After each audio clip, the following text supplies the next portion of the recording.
Greetings and salutations, friends! It is time to have a look at Total War Warhammer 2, the latest installment in the Total War franchise, and the quote-unquote sequel to Total War Warhammer 1. Now, whether or not it actually is a sequel, well, we'll get to that at the end of the video, shall we? For now, let us begin with the basics. What precisely is Total War Warhammer 2? Well, it is essentially Total War Warhammer 1 with some modifications and improvements. For example, we have a new victory condition, the Vortex, which asks the four various races to complete a series of rituals and then fight one final big battle to end and therefore also win the campaign.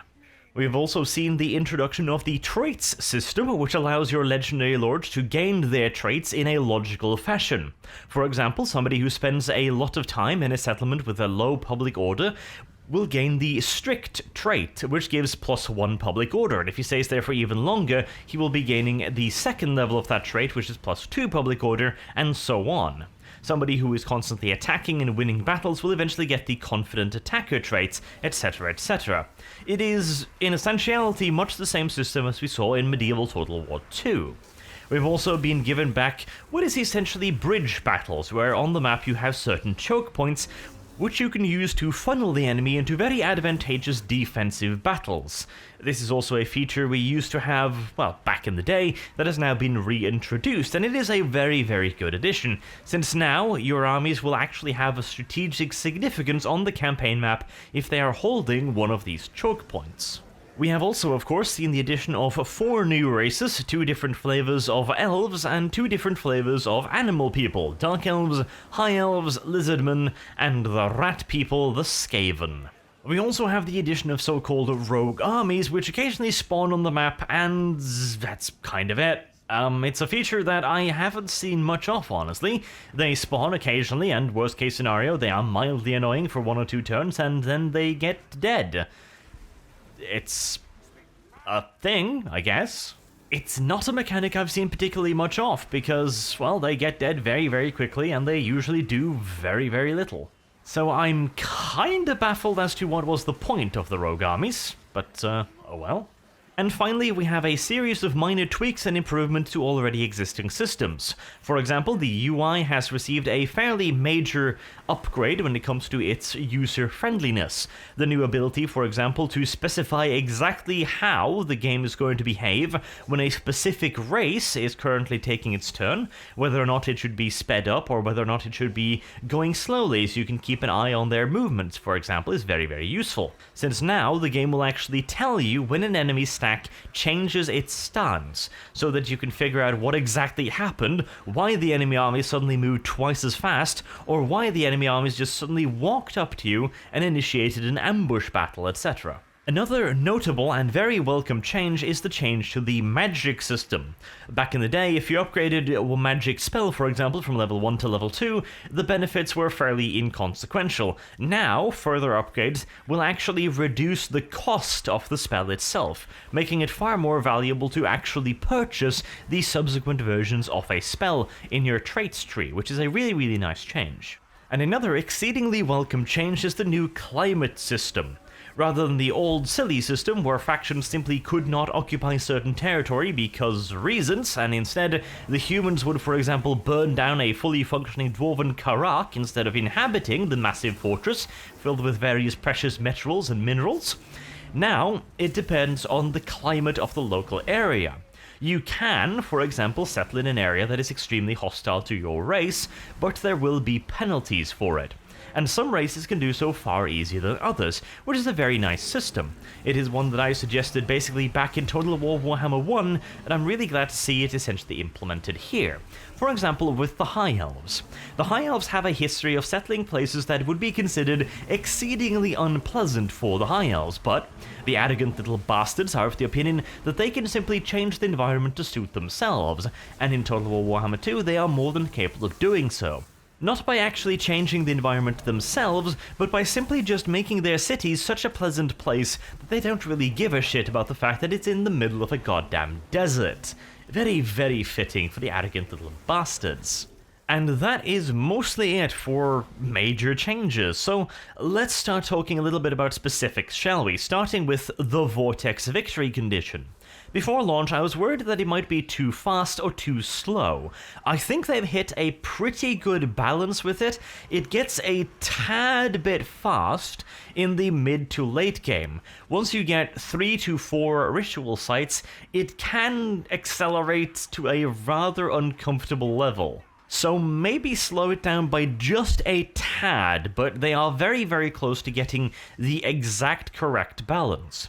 Generally speaking, your average game should take you somewhere around 200 to 300 turns, which is a little on the short side for my personal taste, but it's very close to that sweet spot.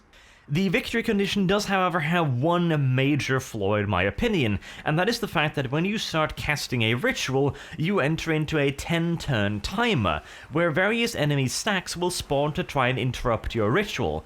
These stacks include Chaos Raiders that will spawn somewhere on the map and then start marching towards your ritual site, and also stacks from the other competing major factions, who can pay a sum in money to spawn a stack right next to your primary ritual site. You can also do this to the enemy. 2,500 gold spawns a quarter stack, 5,000 gold spawns a half stack, and 10,000 gold spawns a full stack with a high level commander. This is a system that I personally am not very fond of. On one hand, it is essentially impossible to actively interfere with somebody's ritual on the other side of the map, since you would have to travel for far more than 10 turns to even get remotely close to said location. Not to mention that would of course take one of your main stacks out of the busy business of actually expanding your borders for a very, very long time indeed. However, the ability to simply just spawn a full stack of elite units led by a good general on your enemy's doorstep by expending gold feels like a really, really, really cheesy mechanic. In my opinion, I would rather have seen you having to sacrifice ritual currency. That would make it a far, far larger investment. Instead of just throwing 10,000 gold at the wall, which isn't that hard to achieve at all, you would have to spend the very, very precious ritual currency to spawn the stack.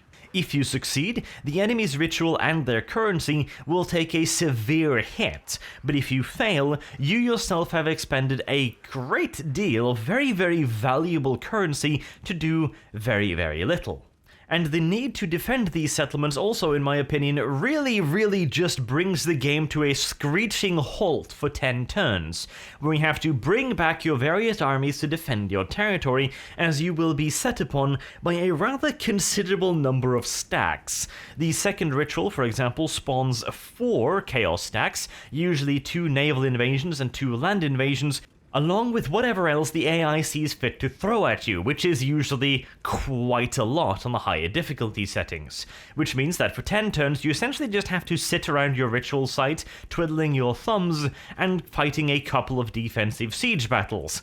And, by the way, they have done precisely diddly dick with the siege battles in Total War Warhammer 2. They are still the same absolutely abysmal affairs that they are in Total War Warhammer 1. The siege battles are hands down some of the worst siege battles, in fact, in the entire Total War series. I would go so far as to say that I would prefer the siege battles from Shogun 1 compared to the ones we are currently having in Total War Warhammer 1 and 2.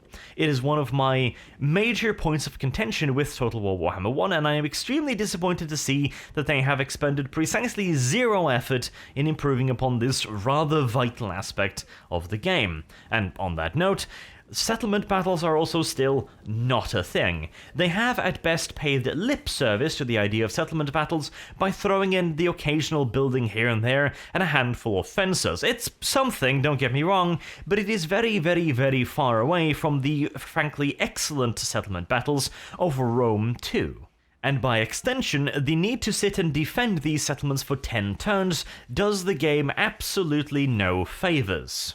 Perhaps this could have been solved by giving the ritual a shorter cast time, 5 turns for example, but decreasing the amount of time it takes for the chaos stacks to actually reach you from something along the line of 5 to 6 turns to maybe 2 to 4 turns. After all, if you are not in a position to defend yourselves by the time you start the ritual, you are unlikely to be able to get into a position by the time the enemy arrives either way. At the end of the day, I think the Battle for the Vortex is an interesting idea and a cool mechanic, but as one of the core features of a quote-unquote sequel, it is severely lacking in my opinion. And so let us move on to the other major feature of the sequel, namely the factions. This is a little bit of a mixed bag, so let's start with the positive, the High Elves. The High Elves are very well done. On the battlefield, they feel solid, they feel elite, and they feel like they are capable of holding their own against pretty much any other faction. They have powerful mages, good infantry, beautiful looking shock cavalry, and some wonderful monsters.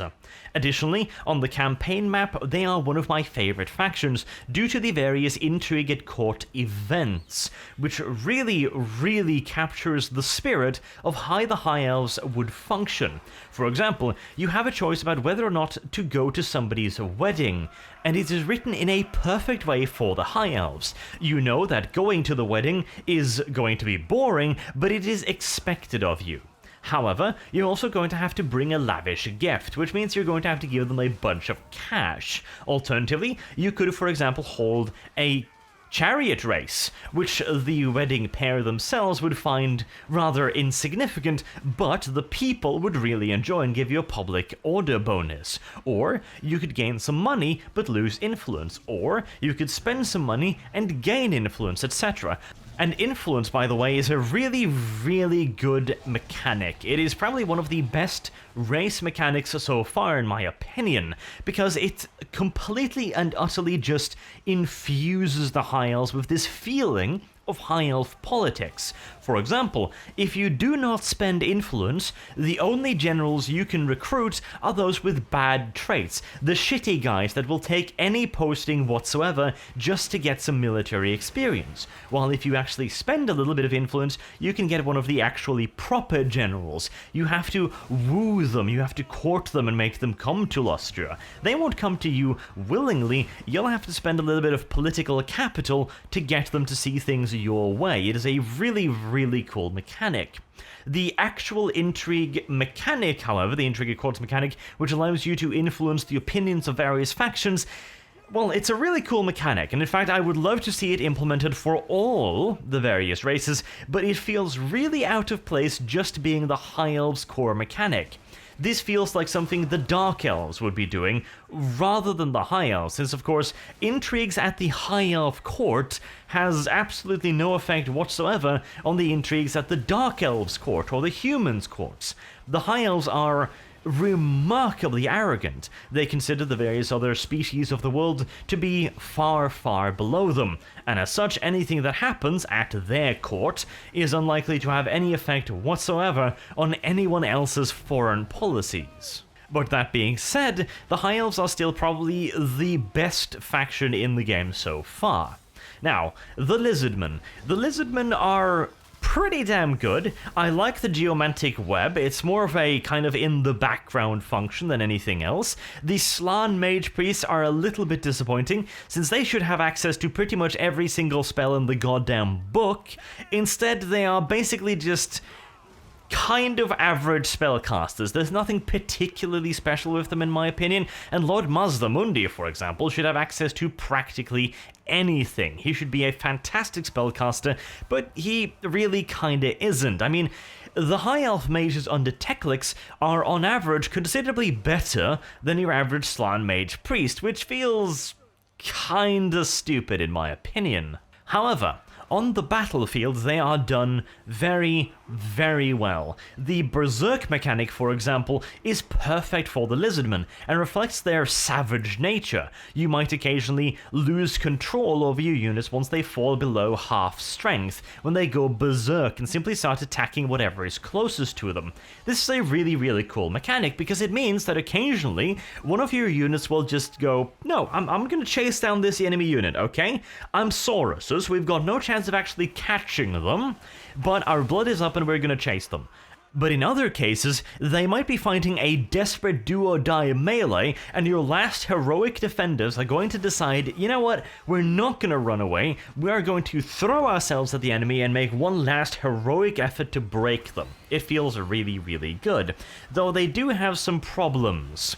For example, their skinks. The ones with blowpipes have a nasty little AI bug, which frequently prevents them from actually firing their weapons if there is anything even remotely close to being in the way. For example, on walls, I find that they will frequently bug out and simply just kinda sit there, not bothering to fire their blowpipes.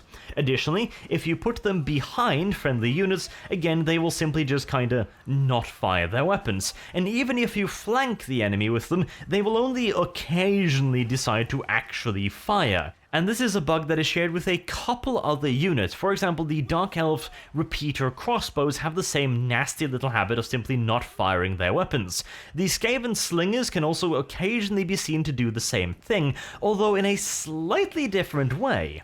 With the Skaven, I have experienced that something along the lines of half the unit will actively fire their weapons, while the other one will simply carry out the preparing to fire animation and then return to the idle animation, and then go to the prepare to fire animation and back to idle, and so on and so on. Which in the case of the Skaven is particularly ridiculous because the Skaven would not think twice about committing friendly fire. Okay, you could argue that the chameleon skinks are sitting there going like, well, we might hit the Sauros in the back and we wouldn't want to do that, but the Skaven should be like, oh, I might hit the other Skaven in the back. Bonus! And yet the Skaven are surprisingly hesitant about committing friendly fire, which is odd, to put it rather bluntly, but we'll get to the Skaven. So, one other complaint I have about the Lizardmen on the battlefield is that they feel incredibly slow. Even their cavalry feels ridiculously plodding. And they also have a new little wonderful bug, I assume it's a bug anyways, with all of the factions when it comes to running down enemy units. All but the fastest units have this. For example, in the case of the Lizardmen cavalry. When you tell them to pursue a unit, they will pursue it for a small period of time, then they will stop and wait for new orders. When you issue them the order again, they will pursue them for a short amount of time, and then stop again. And so on, which means that if you actually want them to run down a unit, you have to constantly babysit them and reissue the order to pursue. This is a problem that, for example, the Dark Riders don't have, so I'm assuming it's got something to do with the movement speed of the unit. But other than the fact that they are really, really slow, painfully goddamn slow, they are pretty damn fun to play. They feel like Lizardmen, they feel angry, violent, brutish, and they have a bunch of cool-ass monsters, precisely like you would want to see them. Their magic is a bit weaker than I would have liked to seen it, but other than that, they capture the spirit of the Lizardmen pretty damn well. Now, next up, the Dark Elves. The Dark Elves also function really well in my opinion. They feel like a solid, elite army, which is a little bit more glass cannony than their High Elf opposites, as they have access to a couple more units that are a bit soft, but can have an absolutely devastating effect upon the enemy if delivered to the right spot at the right time. Again, the repeater crossbows are a little bit weak for my taste due to the fact that they occasionally simply will not fire their goddamn weapons, but when they do work, they work very, very well indeed. Though I would add that they feel like a little bit too much of a cookie-cutter copy of the High Elves, since they play almost exactly the same with the exception of a few units, which are a little bit more glass cannony. Other than that, they feel very, very High Elfy, which they really shouldn't. The Dark Elves are far better at delivering lots and lots of damage quickly, but should feel considerably squishier in the long run. This is, for example, demonstrated with the repeater crossbows. They should be able to deal a ton of damage super quickly, but they should also run out of ammunition very quickly, which they don't really do in my experience. Additionally, their various units feel just about as solid as their High Elf counterparts, which kind of, again, defeats the general purpose. Basically, they could definitely feel a little bit more unique, but nothing particularly wrong with them.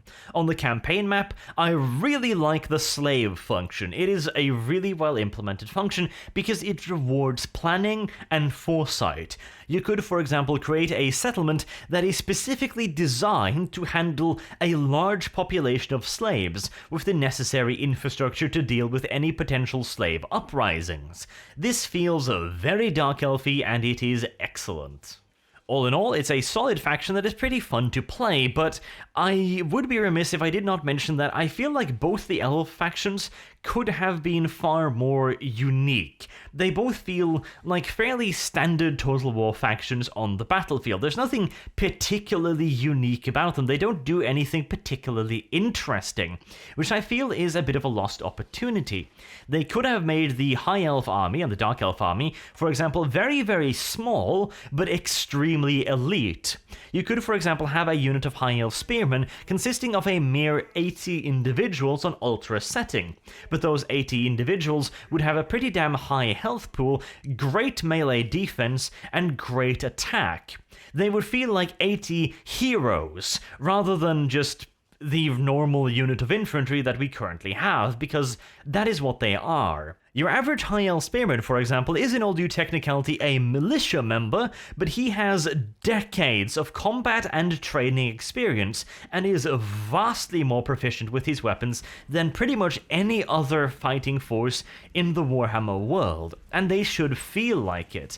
And yet, they really don't. And I think this would be a relatively easy thing to change. Reduce the general size of all of the units, increase their stats to compensate, and you would then have a small, but very, very elite and powerful army that would be extremely skilled at fighting toe-to-toe with enemy armies and holding their ground, but would be vulnerable to massed ranged troops and artillery, which is exactly how they should be, so a bit of a missed opportunity there in my opinion. And speaking of missed opportunities, finally we come to the Skaven, which I feel are quite disappointing. What they did was they took the Skaven faction and they forced them into the Total War mold rather than simply implementing the Skaven in a Total War game. This has resulted in a Skaven faction that feels very, very unskaven-y. For example, one of the key features of the Skaven faction should be the Horde feel, and yet it is very, very difficult to achieve anything even remotely close to that Horde feel with the Skaven. Their unit sizes are slightly larger than average, but even the Skaven slaves don't have particularly large units, despite the fact that they are practically worthless in a fight, which, again, that's the problem with a Total War game.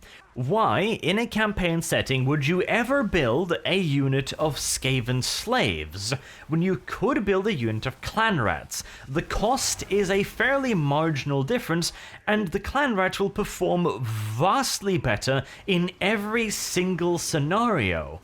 So why would you have a Skaven slave unit that is just not going to be useful in combat, sitting around and eating up upkeep, when you could have a vastly more useful unit? It just doesn't make a whole lot of sense. Not to mention, of course, that you would have to sacrifice one out of fairly precious 20 slots on your unit roster.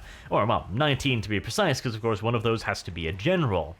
This is where they could have benefited from looking at the tabletop. In the tabletop, Skaven slaves are fielded in large units, and they're actually pretty damn hard to rout due to the fact that they gain a certain courage in numbers, which means they are surprisingly difficult to make them run away once you've got a general nearby and boosting them with their rank bonus. This means that they are an excellent tar pit unit that costs virtually nothing.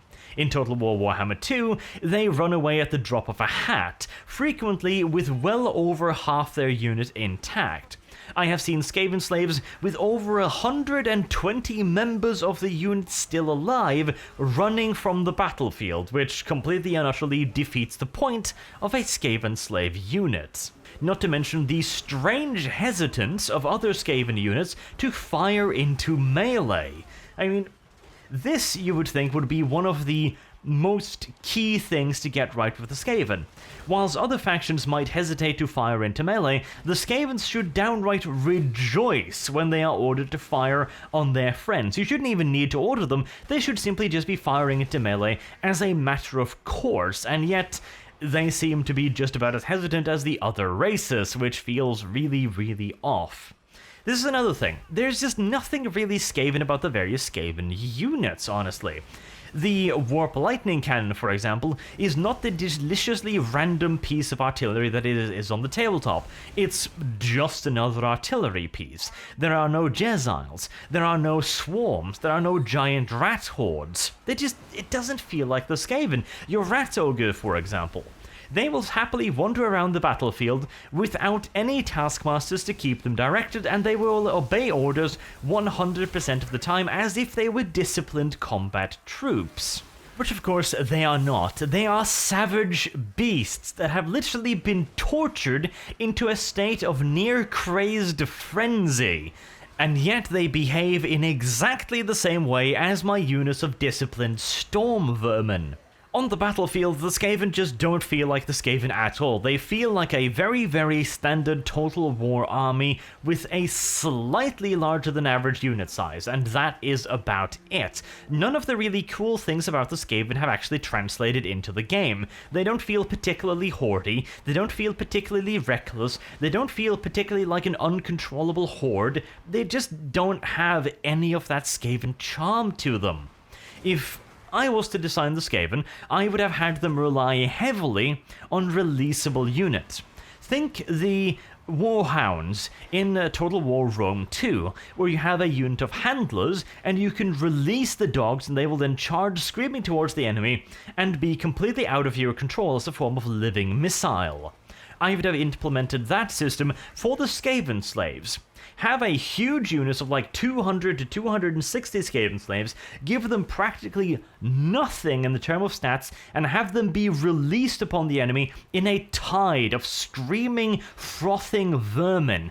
And they will not retreat as long as there's a Skaven unit behind them, because the Skaven unit will quite happily hack them to pieces just as effectively as the enemy would. That one simple change would have made the Skaven army feel so much more hoardy, since you would have these huge units of Skaven slaves, and once you have released them upon the enemy as pure cannon fodder, you would then still have the controlling unit of some 100 clan rats, for example, slightly smaller than your average units, but still plenty to add into the battle line. I would also have done the same for giant rats, rat swarms, and rat ogres.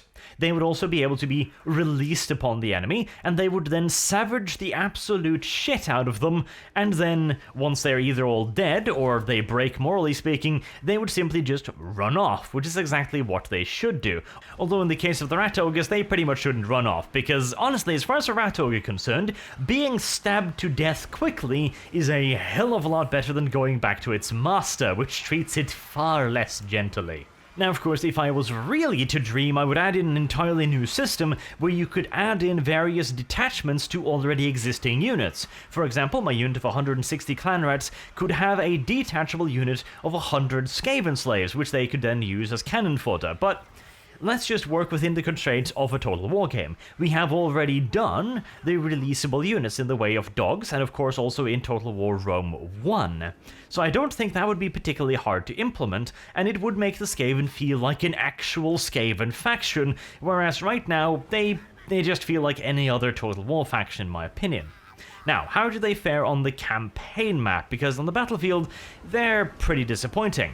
Well, unfortunately, the campaign map does not treat them all that more kindly. Their special mechanic is food, which I find to be extremely annoying, because it's very, very, very difficult to actually get food. The primary ways of obtaining food is through raiding, or beating enemy armies, or enemy settlements, and you gain a fairly small amount of food, and you will be constantly losing it. And this is another way in which the horde feel of the faction just kind of falls flat on its face. You have to pay food for every army and every settlement you conquer, which means that the game feels like it is actively punishing you for creating more armies and building a larger empire, rather than rewarding you for expanding and playing like the actual Skaven in hordes. And considering it is virtually impossible to build up a really good food bank that you can eat of for the long term, a food deficit of just something as small as 3 to 4 per turn will put you on a pretty damn severe clock.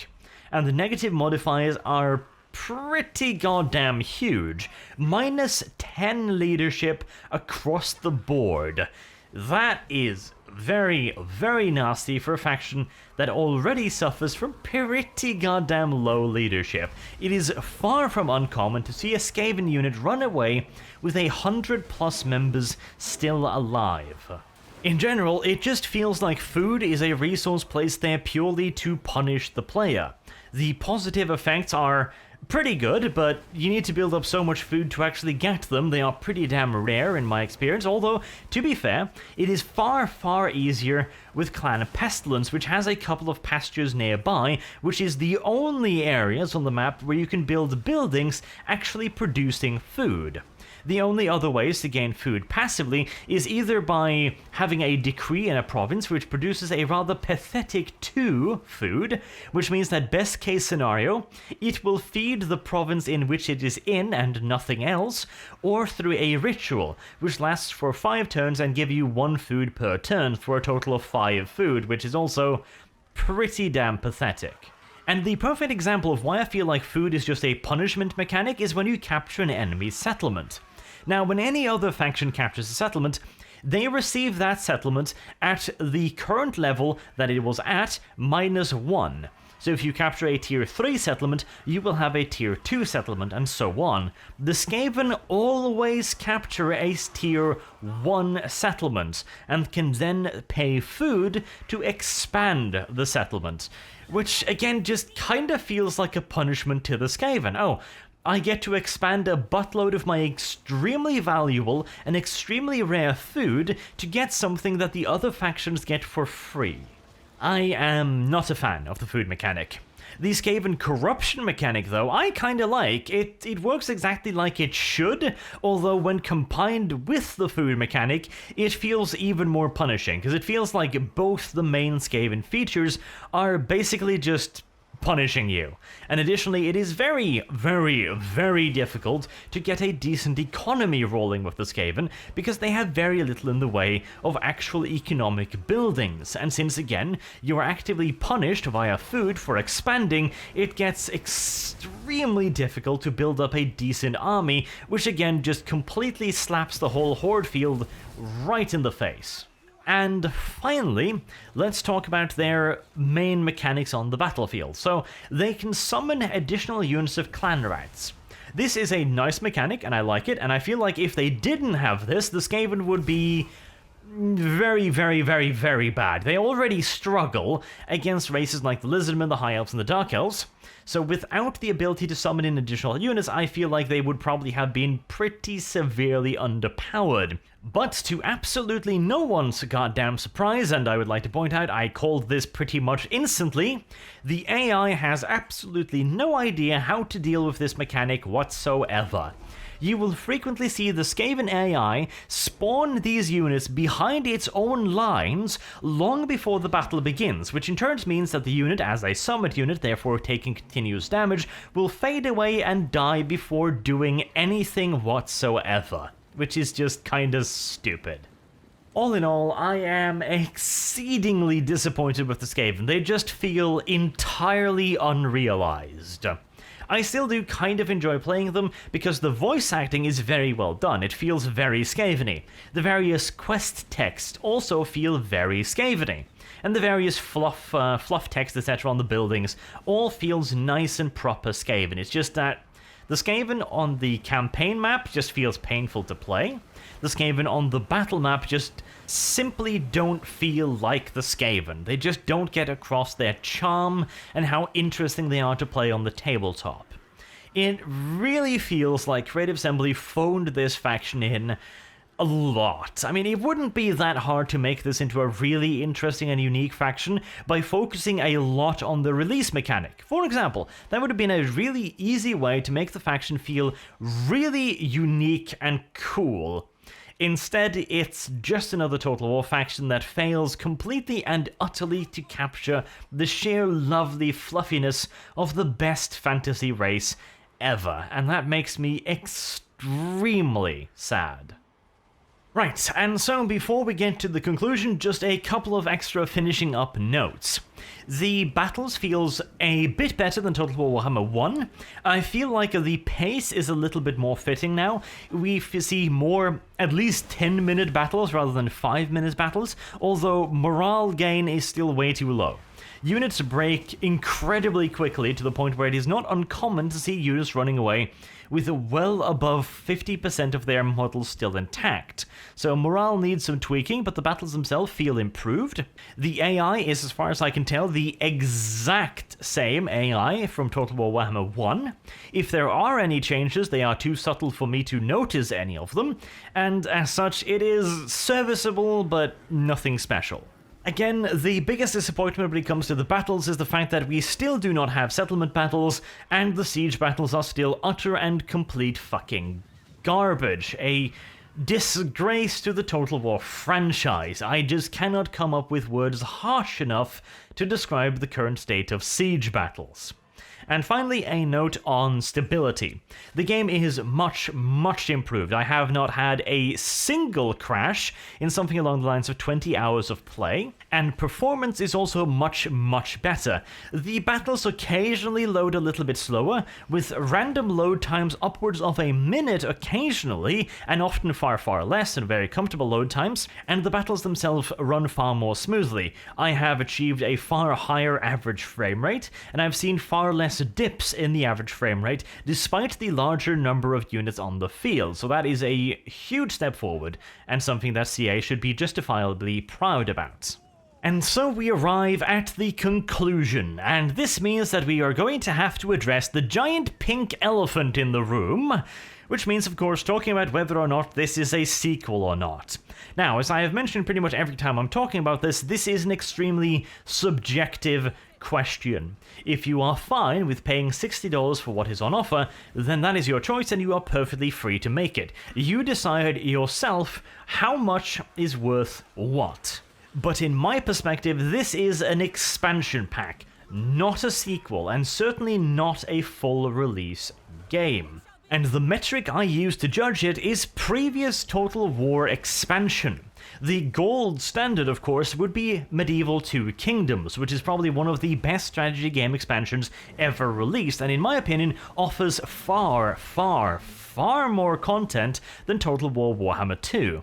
It offers far more factions, it offers far more campaigns, it offers far more mechanics, and in general it is just a much, much better and larger expansion, and yet it was considerably cheaper than Total War Warhammer 2.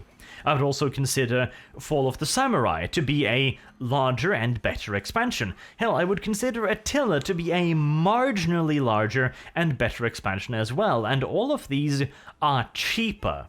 So I really do have to put a rather considerable question mark at the fact that Total War Warhammer 2 is sold as a sequel and sold at a $60 price tag, especially considering the fact that we all know that there's going to be a lot of DLC. And again, personally, I am not opposed to that. We always knew that they would be milking us really, really nastily for the Total War Warhammer series, because there's just so much DLC to make.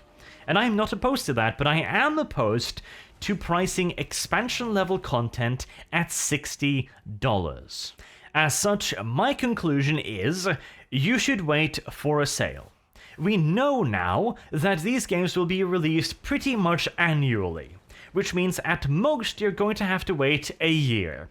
And if you wait something along the lines of 6 months to maybe 8 months max, in all due likelihood, you will be given a deal on Total War Warhammer 2, you will be seeing a considerable discount on the main title, and on top of that, you will be receiving a considerable discount on all of the various pieces of DLC that has been released.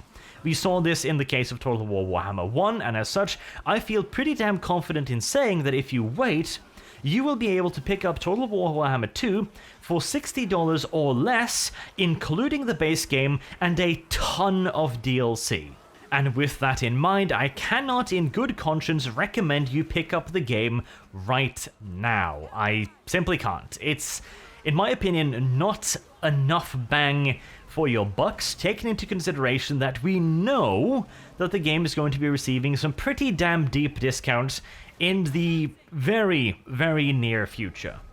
So to sum it all up, it is a very solid game. It is lacking in uniqueness, in my opinion. I feel like the factions in Total War Warhammer 1 were more unique than the ones in Total War Warhammer 2, and it has some really, really unrealized potential in the case of the Skaven, but as far as the UI goes, as far as performance goes, as far as general mechanics goes, it is a considerable improvement. The new victory mechanic is alright, but nothing special. And as such, if the game was priced at expansion level price point and marketed as an expansion to Total War Warhammer 1 and priced somewhere between $20 to $40, I would instantly recommend it as more than enough for the money. But at full AAA release price as a standalone game for $60, it's simply just not enough content, in my opinion, compared to previous Total War expansions and standalone titles to justify the price.